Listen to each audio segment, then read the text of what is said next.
Hello everyone, I am Priya Telly. In previous video, we watched the mini project or a simple project which is Windows based placement management system which we developed using core Java concepts.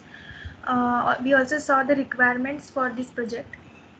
So in this video, we are going to see the basic program for the development of home page of our placement management system. So this is the NetBeans IDE.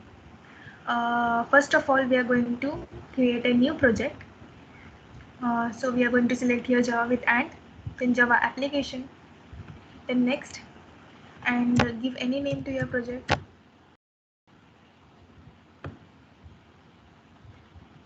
And in this project, we will create new Java class. Name, say suppose we are going to create a home page. So this is a home page. For this, we also require one more thing. That is inside the library section you need to import a jar file which is MySQL connector Java jar file which you need to download, and we are going to import this to our library section inside the library section of our project. So let's see how it is going to be. So this is the program for the same. So this is a package registration form, because my project name is registration form, inside which these files are Java class files are created. Then we are going to import these few classes like javax.swing.star, also java.awt package, then java.sql package.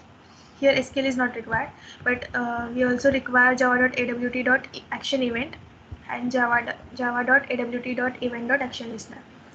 So this is our class named home.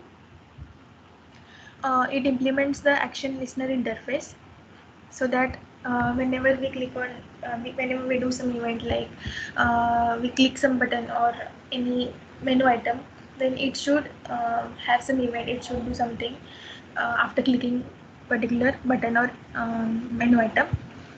So we here we have used JFrame, which comes under Swing package, javax.swing, and also all the other components we have used are from Swing package. So we first of all we create the object of JFrame. Then we have labels. So this, if we see our home page, then in this we have this label, that is welcome to placement management system. So we have created this welcome label. Then we have a menu bar at the top. You can see this is the menu bar, and we have these menus on the menu bar, which is new and help, which is here, new and help. These are the menus. Then we have these menu items, that is student registration, TPO registration, login, exit. So these are the menu items. These and this change password, these are the menu items. And we have icon which we have set for the home page, this icon, and we are not directly inserting this icon to the home page. We have a label image inside which we are going to insert this icon, and then we are going to add this label to the frame. So this is our constructor, where we have made 4 methods for our simplicity. Like for creating window, we have create window method, then set location and size, add components to frame, and then action event. So inside create window method, we are going to create the frame object. That is, we already have this object frame, where whenever we call this frame is equal to new jframe, then a new frame will be created. Then we have set the title for our home page as home. Then we have used this set bounds method. Here this is x, y, then width and height, that is width and height of our frame. Then we have set our background color as white with the help of this color dot white. Then we have set the layout for our window or frame as null. By default it is border layout. Then after everything, we at the end we are going to do the frame dot set visible true. So that the frame and the components added to the frame should be visible. It should be uh, appearable, so that else if it is set to false, then the frame and the components added to the frame will disappear, or it will not be visible. Then we have also done this. We have also used this frame dot set default close operation, jframe dot exit on close. If we do not mention this, or we do not write this, then the window will not get closed.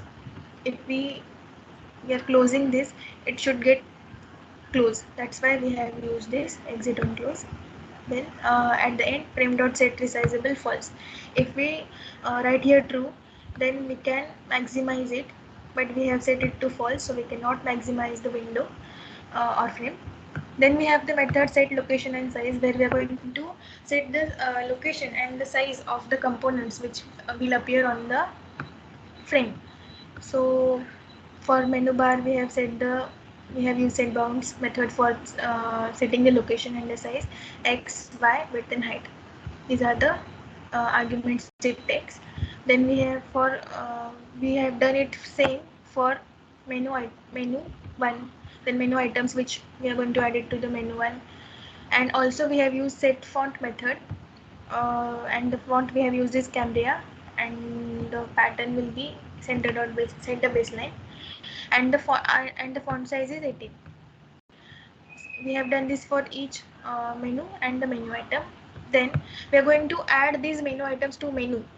So we have 4 menu items to inside the new menu, which we have added here. Menu 1 dot add menu item 1, menu 1 dot add menu item 2.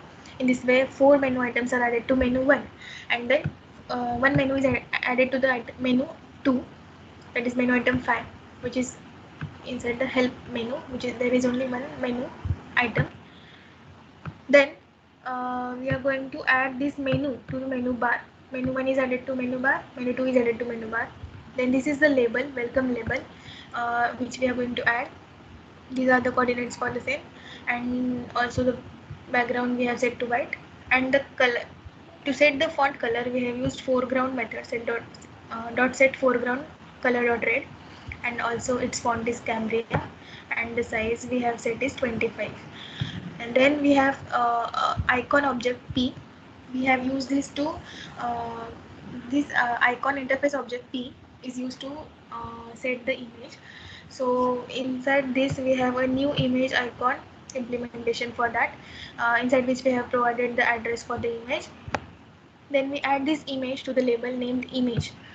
We add this icon to the image label, and then this label is added to the frame. So we have one method, add components to frame.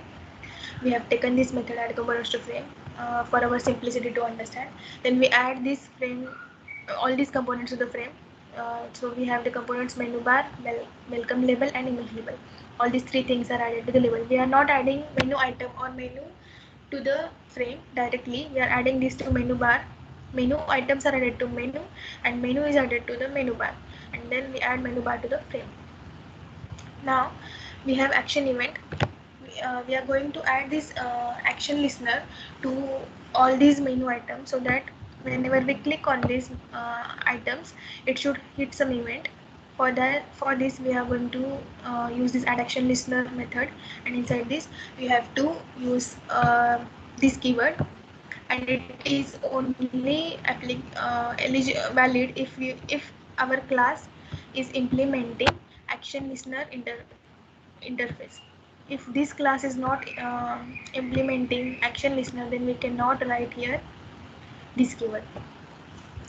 Then all these menu items are added. We have added the action listener to all the menu items. Then we are going to set the events for these menu items. So we have the method called action performed, and for this action event class, then we create the object for action event class, say E. So if E dot get source, we have get source method. If menu item 1 is clicked, then what should happen? So if e dot get source is equal to menu item 1, then we are going to, so our first menu is student details. So when we click on the student registration, so it shall open the student registration.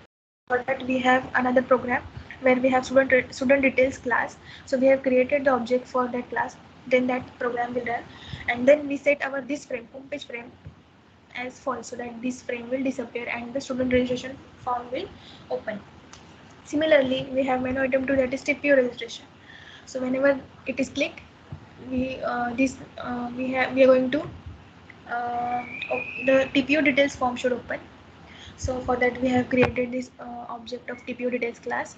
Then we set the frame as set visible as false. Then we have this if e dot get source is equal to menu item 3, then our third menu item is login. So we create the object for login class and set the set visibility as false for the frame object of this, that is home page will disappear and the login page will be seen. Then we have e dot get source equal to menu item 4, which is our exit button. So when we click on the exit, our frame should disappear or it should get destroyed. So for that we have used frame dot set visible false. Then we have fifth menu item as if e dot get source is menu item 5, then we create the object for pass change class. Here we have implemented the program to change the password. So this will be called, and we are not setting their frame as frame visibility false. It will be still there. Then we have this main class, inside which we have our main method, and inside this main method we have created the object of home class, which is this one. When we create a home class, then the constructor will be called for the same, and then the program will run. So in this way it will, when we run the program, it will look like this, and when we click on the close button, it will get closed. So in this way we have implemented this program for our home page. The other program, that is for student details registration form, TPO details registration form, company details registration form, then password change, uh, for password program for password change, and other things we will see in the next video. Till this, thank you. Please like my video if you like it, and subscribe my channel. Thank you.